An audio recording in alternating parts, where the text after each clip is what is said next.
సిద్దిపేట జిల్లా రంగనాయక సాగర్లో ఒకే కుటుంబానికి చెందిన నలుగురు గల్లంతయ్యారు. వీరిలో ఇద్దరు క్షేమంగా బయటకు రాగా ఒకరు మృత్యువాత పడ్డారు. మరో వ్యక్తి ఆచూకీ కోసం గాలింపు కొనసాగుతోంది. రంగనాయక సాగర్లో ఒకే కుటుంబానికి చెందిన నలుగురు గల్లంతయ్యారు. వీరిలో ఇద్దరు క్షేమంగా బయటపడగా ఒకరు మృత్యువాత పడ్డారు. మరో వ్యక్తి ఆచూకీ కోసం కూడా గాలింపు కొనసాగుతోంది.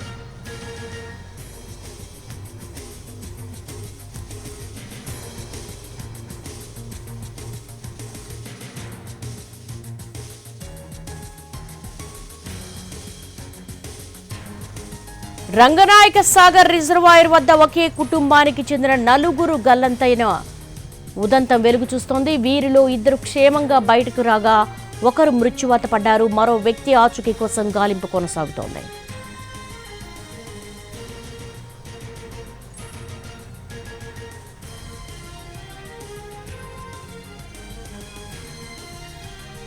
సిద్దిపేట జిల్లా రంగనాయక సాగర్లో ఒకే కుటుంబానికి చెందిన నలుగురు గల్లంతయ్యారు. దీనికి సంబంధించి మా ప్రతినిధి శ్రీనివాస్ అడిగి మరిన్ని వివరాలు తెలుసుకుందాం. శ్రీనివాస్, ఒకే కుటుంబానికి చెందిన వాళ్ళు ఈ రిజర్వాయర్ దగ్గరికి ఎందుకు వెళ్లారు, ఎలా గల్లంతయ్యారు?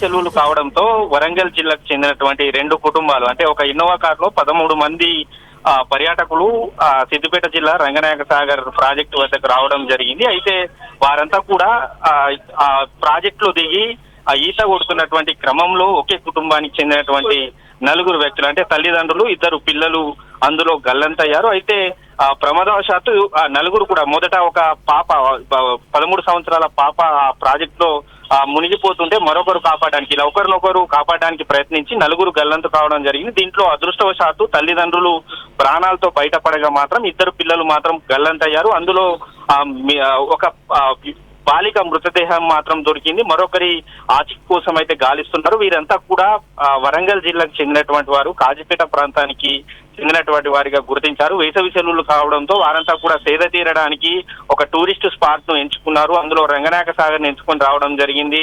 దీంతో వారు వచ్చిన కాసేపటికి ఈ ఘటన జరగడంతో మాత్రం వారంతా అంటే శోకసంద్రంలో మునిగిపోయినటువంటి పరిస్థితి ఉంది. అయితే రెస్క్యూ సిబ్బందికి ఫోన్ రావడంతో మాత్రం గజ ఈతగాళ్లు, పోలీసులు, అదేవిధంగా ఫైర్ అగ్నిమాపక సిబ్బంది సహాయంతో మాత్రం ప్రస్తుతం అయితే ఆ గల్లంతైన బాలుడి ఆచూకీ కోసం అయితే గాలింపు చర్యలు అయితే కొనసాగుతున్నాయి. దేవి, శ్రీనివాస్, రిజర్వాయర్ దగ్గర ఏమి సైన్ బోర్డ్స్ లేవా, హెచ్చరికలు లాంటివి?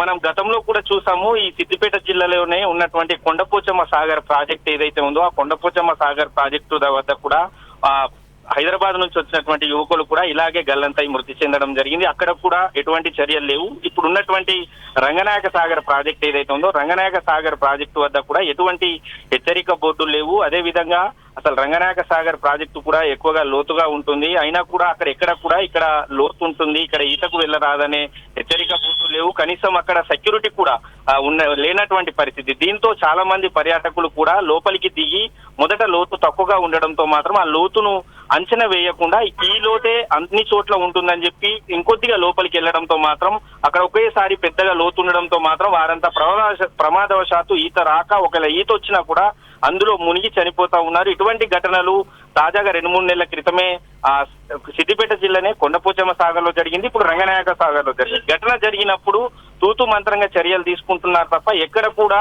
హెచ్చరిక బోర్డు లేవు. అదేవిధంగా కనీసము సిబ్బంది కూడా లేకపోవడంతో మాత్రం ఇటువంటి ఘటనలు జరుగుతున్నాయి. దేవి, రైట్ శ్రీనివాస్, థ్యాంక్ యూ.